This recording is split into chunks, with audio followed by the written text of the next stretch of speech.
Aproveitando essa data festiva do povo católico, iremos falar sobre aquele acontecimento de Pentecostes, logo depois da crucificação e ressurreição do nosso Senhor Jesus o Cristo. Eu sou Eric Reis e está começando mais um Filosofando em Deus.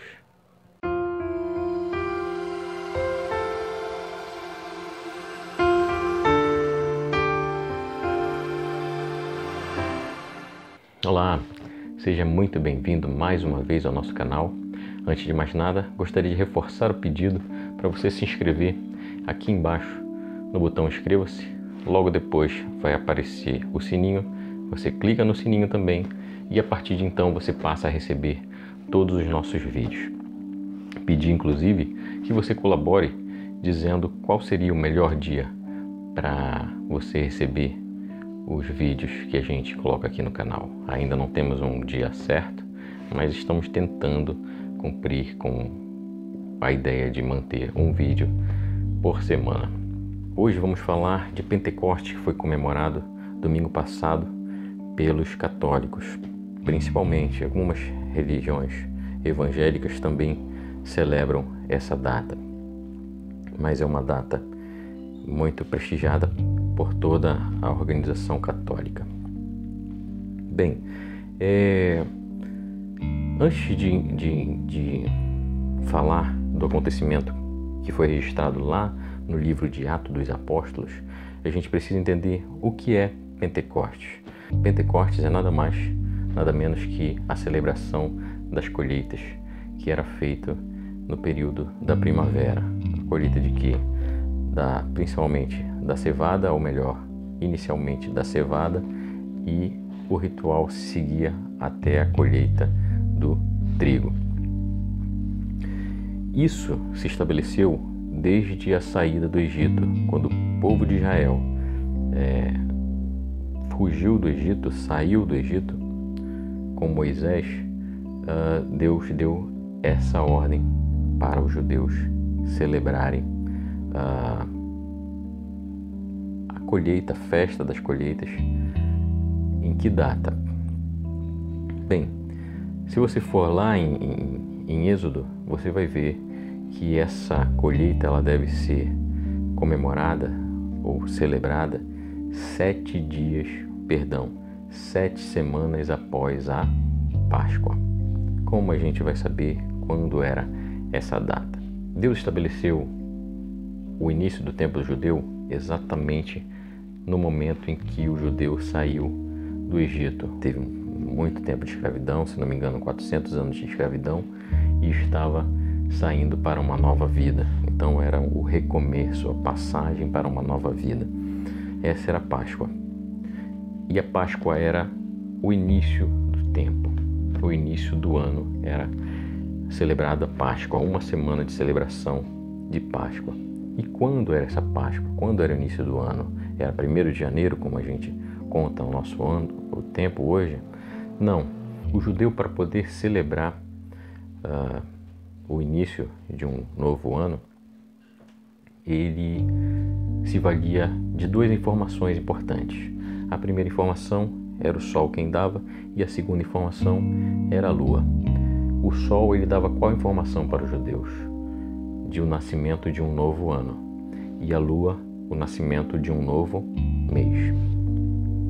Para quem não sabe, o ciclo lunar ele tem um pouco mais de 29 dias, aproximadamente.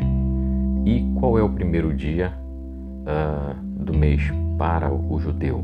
Ou pelo menos era, hoje eu não sei afirmar se ainda é assim a contagem do tempo. Aliás, existem historiadores que refutam essa informação de que eles teriam informação dos 2 astros para a contagem do tempo.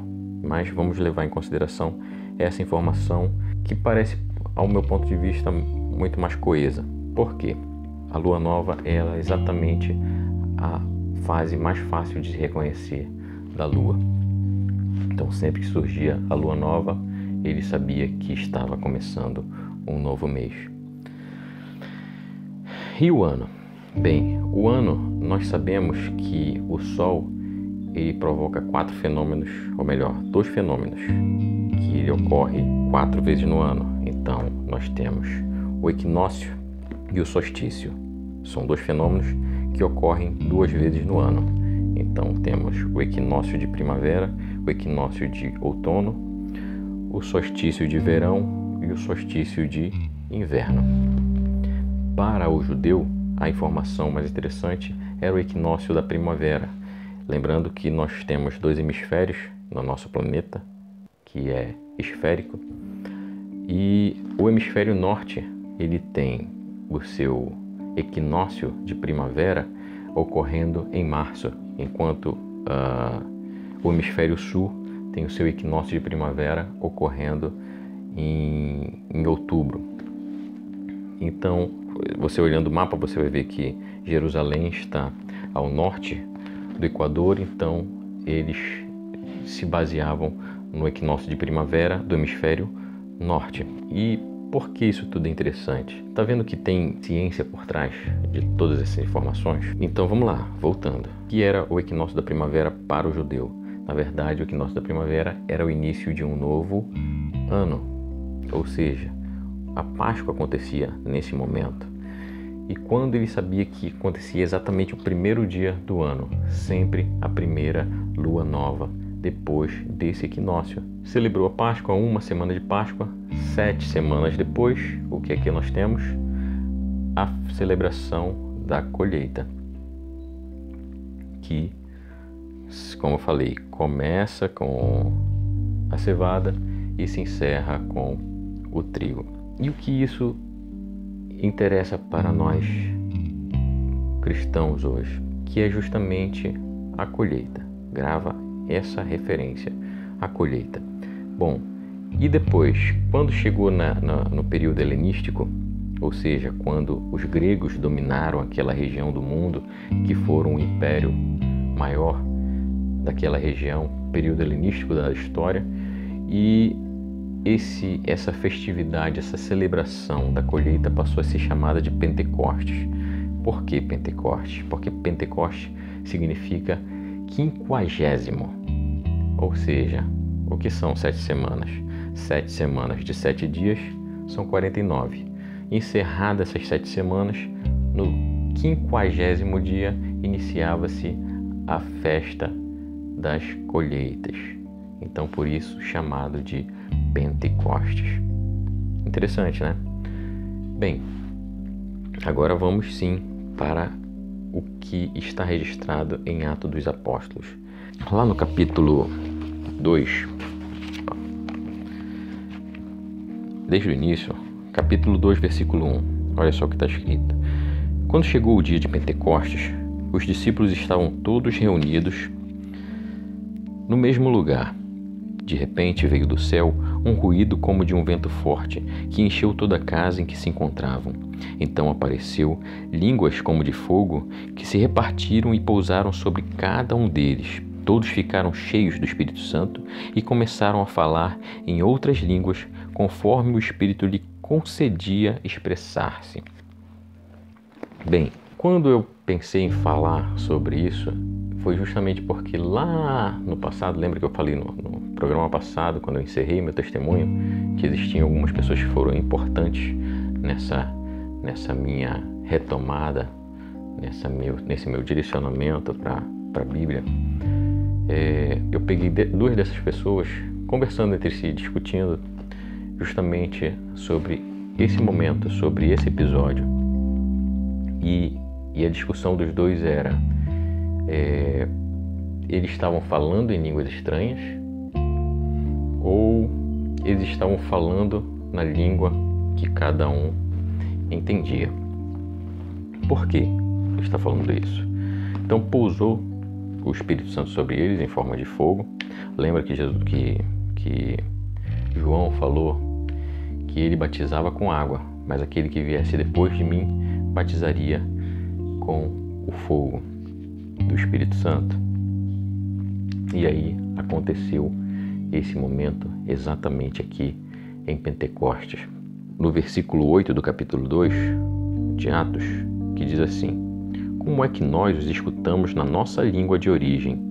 nós que somos partas, medos, elamitas, habitantes da Mesopotâmia, da Judéia e da Capadócia, do Ponto e da Ásia, da Frígia e da Panfília, do Egito e de parte da Líbia, próxima de Cirene, e os romanos aqui residentes, judeus e prosélitos, cretenses e árabes, todos nós escutamos anunciando as maravilhas de Deus em nossa própria língua. Então, veja bem, eles eram pessoas de diversas origens, que falavam línguas diferentes, mas que quando eles abriram a boca, eles começaram a ouvir as maravilhas que eles estavam falando e entenderam as maravilhas em sua própria língua, como narrado por Lucas em Atos dos Apóstolos. Então fica a pergunta, num primeiro momento que eu li isso, eu pensei, não, Pedro falou para uma língua, João falou em outra língua, Judas falou em outra, Filipe em outra, e assim foi falando. E não, quando ele fala eles falam. E eles falam e nós entendemos em nossas próprias línguas. E não fala aqui que são apenas 12 ouvindo, são diversas, eles citam diversas nacionalidades ouvindo em suas próprias línguas. Conseguiram matar a charada? Já sabe quem é que estaria certo nessa discussão? Bem, o mais interessante, e para matar essa charada, a gente teria que vir mais abaixo no versículo 13, e diz assim: mas outros caçoavam, estão bêbados de vinho doce. Então eu disse assim, esses aí estão embriagados, estão encachaçados. Aí tu imagina, né? Bom, para eles falarem que eles estão embriagados, então eles estavam falando com a língua pesada, blá blá blá blá, xerebenebes, balabacanta, enfim. Ele falou em qualquer língua diferente que eles não conseguiam entender. Então, note que nós temos aí pessoas que entenderam em suas línguas, mas tinha outras pessoas que não entenderam nada, acharam até que eles estavam embriagados. Então, o que essas informações todas que tem nesse capítulo 2 até o versículo 12, 13, eu consegui colher de informação para chegar a uma conclusão. Na verdade, aquele foi o momento do batismo do Espírito Santo mencionado por João lá atrás, quando João menciona que, olha, eu vim para batizar na água, mas eis que vem depois de mim aquele que vai batizar no Espírito Santo, com fogo, né? Batizou todos aqueles que se voltaram para aquele acontecimento, no mínimo estranho. E o que aconteceu? Aqueles que foram batizados, veja bem, foram dois fenômenos que aconteceram aí. Aqueles que foram batizados receberam o dom da interpretação. Por que eu digo isso? Porque o dom de línguas foi dado aos 12 apóstolos e o dom da interpretação foi dado àqueles que foram batizados pelo Espírito Santo. E aí entenderam. Por que eu estou dizendo isso? Porque nem todos que ouviram foram batizados, e aqueles que não foram batizados ouviram ele falando qualquer coisa, balbuciando qualquer coisa que era indecifrável. Esse é o ponto mais interessante desse fenômeno todo. Mas tudo que está na Bíblia ele tem um simbolismo. E qual era o simbolismo de esse fenômeno acontecer exatamente em Pentecostes, que hoje para a Igreja Católica é exatamente reconhecido como o momento da vinda do Espírito Santo sobre nós? Bom, lembra que eu falei para vocês que era a festa da colheita.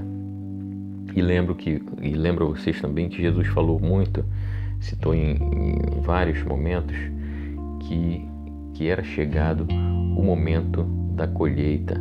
E o momento da colheita chegou exatamente naquele momento. E iriam ser colhidos e separados o trigo e o joio. Não concorda comigo?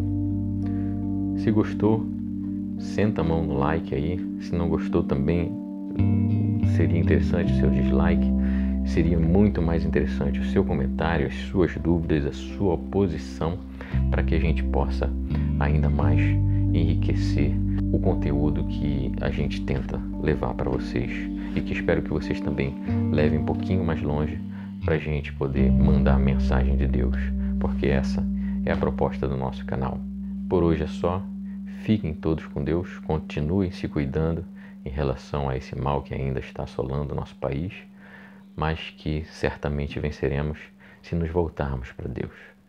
Então, até a próxima. Tchau.